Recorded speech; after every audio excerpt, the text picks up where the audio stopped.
नमस्कार दोस्तों, स्वागत है आप सभी का एक और नई वीडियो में। दोस्तों, अगर आपके कंप्यूटर को चालू करते ही विंडोज़ आने की बजाय सीधे बायोस खुल जाता है और आप बायोस से बाहर निकलते हो तो फिर बायोस ही खुल जाता है, तो आज की वीडियो आपके लिए काफ़ी काम की होने वाली है। मेरे साथ भी दोस्तों अगर ऐसा प्रॉब्लम आता है ना, तो सबसे पहले कुछ बेसिक चीज़ चेक करता हूँ और आज मैं आपको वही चीज़ एक एक करके बताने वाला हूँ। तो चलिए बिना ज़्यादा टाइम ख़राब किए सीधे कंप्यूटर पर चलते हैं। सबसे पहले आपको क्या करना है दोस्तों, सबसे पहले आपको कीबोर्ड चेक करना है। सबसे पहले मैं आपको कीबोर्ड चेक करने के लिए इसलिए बोल रहा हूँ क्योंकि कई बार हमारी डिलीट या F2 की दबकर रह जाती है और कंप्यूटर चालू होते समय ये की बायोस खोलने के लिए इस्तेमाल होती हैं। तो आपको क्या करना है, एक बार कंप्यूटर को बंद करके कीबोर्ड को निकाल दीजिए। अब कीबोर्ड को निकालने के बाद कंप्यूटर को वापस से चालू करके देखना है।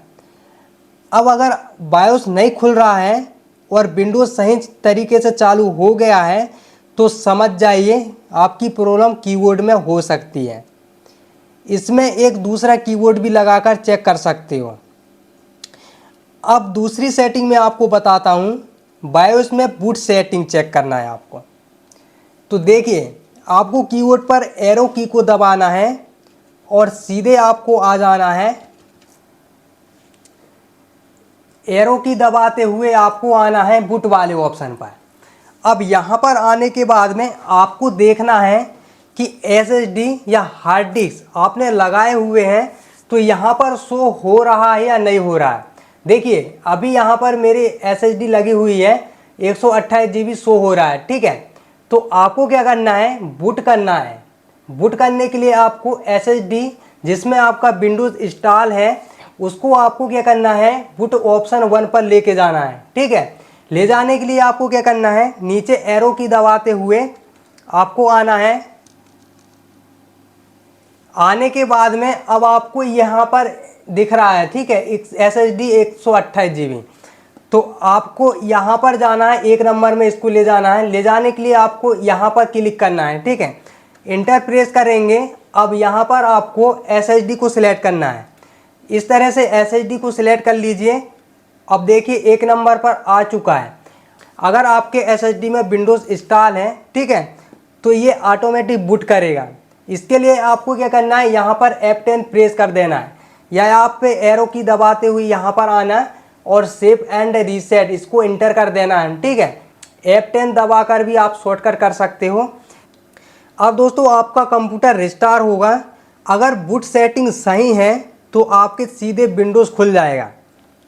अगर दोस्तों SSD शो नहीं हो रही है, यहाँ पर देखिए बूट वाले ऑप्शन पर जाएंगे और यहाँ पर SSD शो नहीं हो रही है, तो इसके लिए हम क्या करेंगे, देखिए सबसे पहले यहाँ पर आपको एडवांस सेटिंग पर जाना है। एडवांस सेटिंग पर जाना है। एडवांस सेटिंग पर जाने के बाद में यहाँ पर आपको आना है साटा कॉन्फ़िगरेशन। इस तरह से आएंगे, एरो की दबाते हुए इंटर प्रेस करेंगे। अब यहाँ पर आपको SSD या हार्ड डिस्क दिखाई दे रही है या नहीं दिखाई दे रही है, यहाँ पर आपको चेक करना है। सबसे नीचे आएंगे तो यहाँ पर आप देख सकते हैं हमारी SSD शो हो रही है, ठीक है। इस तरह से शो होना चाहिए। अब दोस्तों मान लीजिए बायोस में गए और आपको SSD या हार्ड डिस्क दिखाई नहीं दे रही है, ठीक है, तो फिर थोड़ा सा ध्यान देना पड़ेगा। कंप्यूटर को आपको बंद कर देना है, पावर केबल निकाल देना है। अगर आपकी SSD साटा वाली है तो उसकी साटा केबल को पावर केबल दोनों चेक करना है। तो सबसे पहले हम क्या करेंगे, हम पावर केबल बंद कर देंगे, ठीक है। इसको हम कंप्यूटर को बंद कर देते हैं। उसके बाद दोस्तों मैं आपको बताता हूँ आगे का प्रोसेस। यहाँ पर SSD शो नहीं हो रही है तो कभी कभी ये रहता है कि SSD यहाँ पर शो नहीं होती, इसीलिए बायोस बार बार ओपन होता है।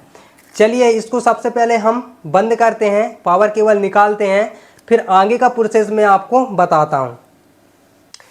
अब देखिए दोस्तों, हमने CPU को बाहर निकाल लिया है। अब दोनों बोल्ट को हम जल्दी से खोल लेते हैं क्योंकि खोलने में हमको ज़्यादा टाइम नहीं लगेगा। तो देखिए दोनों हाथ से हमने जल्दी से इसको खोल लिए नट बोल्ट को। उसके बाद इसको हम थोड़ा सा प्रेस करेंगे बाहर की तरफ। ये देखिए ये निकल चुका है। अब यहाँ पर ये निकलने के बाद में अब यहाँ पर आपका मदरबोर्ड दिखाई देगा। ठीक है, अब मैं कैमरा को थोड़ा पास में करता हूँ ताकि आपको अच्छे से समझ आ जाए। यहीं पर है दोस्तों सारा प्रॉब्लम। ठीक है, इसी से बायोस ओपन होता है। अब आप देख सकते हैं, आपको यहाँ पर अच्छी तरह से समझ में आएगा। देखिए दोस्तों, यहाँ पर आपको क्या करना है, ये जो साटा केबल लगी हुई है, एक साटा केबल है, एक पावर केबल है। अब यहाँ पर आपको दोनों को निकालना है। ठीक है, दोनों को निकाल कर इसको अच्छी तरह से साफ करना है। ठीक है, दोनों केबल को निकाल देना है, अच्छी तरह से साफ कर लेना है और साफ करने के बाद में वापस से आपको लगा देना है। ठीक है, इसको अच्छी तरह से टाइट रहना चाहिए पावर केबल।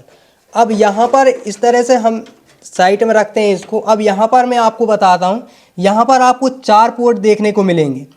चारों पोर्ट में आपको अच्छी तरह से साफ कर यहाँ पर चारों पोर्ट में एक एक करके चेक करना है। ठीक है, साटा केबल लगाने के बाद में अब दोस्तों आपको एक बार कंप्यूटर को चालू करके देखना है। ठीक है, तो अगर इस तरीके से आपकी प्रॉब्लम ठीक हो जाती है तो ठीक है। अब भी आपकी प्रॉब्लम सॉल्व नहीं होती है साटा केबल को टाइट लगाने के बाद, साफ करने के बाद, तो अब आपको क्या करना है, यहाँ पर देखिए CMOS बैटरी लगी हुई है। अब आपको CMOS को बैटरी को चेक करना है। ठीक है, अब एक बार और जो पुराने कंप्यूटर में काफ़ी को देखने को मिलती है CMOS बैटरी, अगर आपका कंप्यूटर बायोस की सेटिंग बार बार भूल रहा है दोस्तों, तो डेट और टाइम या हर बार बायोस में जाकर सेटिंग करनी पड़ती है, तो मदरबोर्ड की CMOS बैटरी कमज़ोर हो सकती है। अगर बैटरी पुरानी है तो उसे रिप्लेस करके भी देख सकते हो। बैटरी बदलने के बाद बुट सेटिंग एक बार फिर से सेट करना या पड़ सकता है। ठीक है, सेव करना पड़ सकता है। अब भी आपकी प्रॉब्लम ठीक नहीं होती है तो आपको रैम लगी हुई है, रैम को भी एक बार निकालना है, निकाल कर इसको भी अच्छी तरह से साफ कर लेना है। मेरे कंप्यूटर में दोस्तों बार बार बायोस ओपन हो रहा था, तो मैंने यहाँ पर एक साटा केबल लाया हुआ था। ये मेरे कंप्यूटर पर पुरानी साटा केबल लगी हुई थी, तो इसको मैंने रिप्लेस किया। उसके बाद मैंने न्यू साटा केबल लेके आया हुआ था, तो हमारा बायोस बार बार ओपन नहीं हो रहा था। ये हमारी साटा केबल ढीली पड़ गई थी। ठीक है, जिसकी वजह से बायोस ओपन हो रहा है। तो अगर आपका बायोस अब भी बार बार ओपन हो रहा है तो आप भी एक बार साटा केबल को रिप्लेस करके देख सकते हो। अगर आपकी साटा केबल सही रहेगी तो आपका बायोस ओपन नहीं होगा। अब यहाँ पर सारी सेटिंग मैंने आपको बता दिया। ठीक है, ये इतने ही सेटिंग है जिसके कारण बायोस ओपन होता है। अब मैं आपको चलता हूँ सीधे कंप्यूटर पर बताता हूँ। एक चीज़ और मैं आपको बताता हूँ दोस्तों, अगर विंडोज़ आपके SSD में इंस्टॉल नहीं है तो यहाँ पर शो नहीं होगा। ठीक है, यहाँ पर आपको जाना है एडवांस सेटिंग पर, साटा कॉन्फ़िगरेशन, और यहाँ पर देखिए अगर आपका विंडोज़ इंस्टॉल नहीं होगा तो यहाँ पर SSD शो होगी आपकी। ठीक है, जैसा कि आप देख सकते हैं SSD शो हो रही है। लेकिन जब आप बूट ऑप्शन पर जाते हैं, जैसे कि यहाँ पर हम आ गए बूट ऑप्शन पर, यहाँ पर शो नहीं होगी। ठीक है, इसके लिए आपको क्या करना है, आपको एक SanDisk की पेन ड्राइव लेना है और इसमें आपको विंडोज़ को इंस्टॉल करना है। ठीक है, इंस्टॉल करने के बाद में अब आपको बूट करना पड़ेगा। इसको आपको CPU में फंसाना है। उसके बाद यहाँ पर आपको SanDisk की पेन ड्राइव से बूट करना पड़ेगा। अगर दोस्तों फिर भी बायोस खुल रहा है, अगर आपने कीबोर्ड भी चेक कर लिया, बूट प्रायोरिटी भी सही है, SSD भी बायोस में दिखाई दे रही है और CMOS बैटरी भी ठीक है, फिर भी कंप्यूटर बार बार बायोस में जा रहा है, तो फिर दोस्तों मामला विंडोज़ की बूट फाइल या स्टोर ड्राइव की तरफ हो सकता है। ऐसे में तुरंत विंडोज़ फॉर्मेट मत करना, खासकर अगर कंप्यूटर में आपका ज़रूरी डाटा हो तो। पहले ये कंफर्म कर लेना कि SSD या हार्ड डिस्क सही है या नहीं, और उसमें विंडोज़ की बूट फाइल ठीक है या नहीं है। ठीक है, तो दोस्तों अगर आपके कंप्यूटर में भी बार बार बायोस खुल रहा है तो घबराने की आपको ज़रूरत नहीं है। सबसे पहले कीबोर्ड चेक करो, फिर बूट प्रायोरिटी देखो, उसके बाद SSD या हार्ड डिस्क देखो डिटेक्ट हो रही है या नहीं हो रही है। आखिरी में CMOS बैटरी भी चेक कर लेना। अक्सर इन्हीं में से दोस्तों, इन्हीं किसी वजह से आपका जो बायोस है ओपन होता है, यहीं पर प्रॉब्लम होती है। अगर आपके कंप्यूटर में इसके बाद भी बायोस ही खुल रहा है, अब यहाँ पर दोस्तों बायोस को एक बार सेटिंग को मिलान कर लेना है, क्योंकि कई बार रहता है हमारी जो बायोस की सेटिंग है गड़बड़ हो जाती है। जिसकी वजह से बायोस भी बार बार ओपन होता है। तो देखिए, सबसे पहले मेन मेनू पर आएंगे तो यहाँ पर आपको सिस्टम लैंग्वेज देखने को मिल जाएगा, यहाँ पर टाइम देखने को मिल जाएगा। उसके बाद दोस्तों आपको आना है एडवांस सेटिंग पर। एडवांस सेटिंग पर आने के बाद यहाँ पर आपको PCI सारी सेटिंग यहाँ पर मिल जाएगी, ठीक है। System setting, ASPI setting, CPU configuration.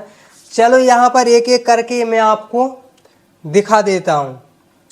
सबसे पहले यहाँ पर जाएंगे PCI सेटिंग में। यहाँ पर आपको मिल जाता है PCI 64 बीट। यहाँ जितना आपका विंडोज़ रहेगा 64 बीट से 32 बीट है, यहाँ पर शो हो जाएगा। ये सेटिंग आप देख लीजिए। यहाँ से आपको कुछ भी डिसेबल इनेबल नहीं करना है। एग्जिट जाएंगे, उसके बाद आएंगे नीचे की तरफ में ACPI सेटिंग। यहाँ पर भी आप देख सकते हैं, यहाँ पर भी आपको कुछ भी छेड़छाड़ नहीं करना है। जल्दी जल्दी मैं आपको सारी सेटिंग बता देता हूँ।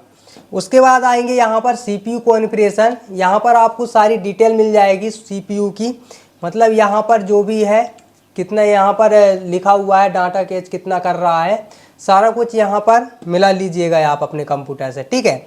उसके बाद यहाँ पर आएंगे हम नीचे SATA कॉन्फ़िगरेशन।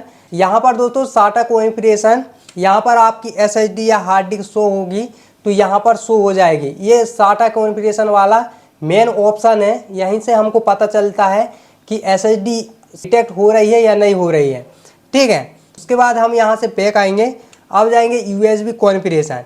अब यहाँ पर आएंगे तो यहाँ पर आपके CPU में क्या क्या लगा हुआ है, जैसे कि कीबोर्ड, माउस हो, यहाँ पर डिटेक्ट हो रहा है तो यहाँ पर शो हो जाएगा। ये सेटिंग भी आप देख लीजिएगा। उसके बाद हम जाएंगे सुपर कॉन्फ़िगरेशन, ठीक है। ये देख सकते हैं, यहाँ पर भी आपको कुछ भी छेड़छाड़ नहीं करना है।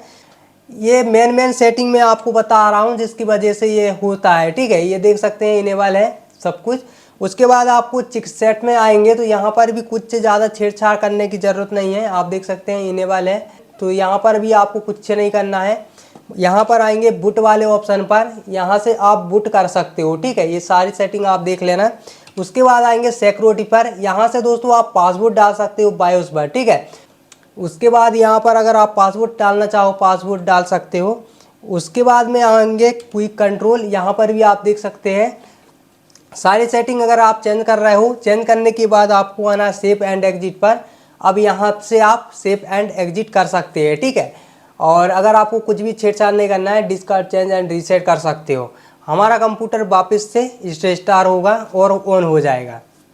अगर वीडियो काम की लगी हो तो दोस्तों वीडियो को लाइक कर देना, और ऐसे ही कंप्यूटर के आसान जानकारी के लिए भाई टेक्निकल बॉस यूट्यूब चैनल को सब्सक्राइब कर लेना। अब बायोस से निकलने के लिए आपको क्या करना है, सारी सेटिंग करने के बाद में अब यहाँ पर आपको जाना है सेव एंड एग्जिट पर। आप यह शॉर्टकट तरीका आजमा सकते हो। F10 प्रेस करेंगे तो सेव एंड एग्जिट हो जाओगे, ठीक है। सेव एंड रीसेट इस पर इंटर करेंगे तो भी आप पे आ जाएंगे।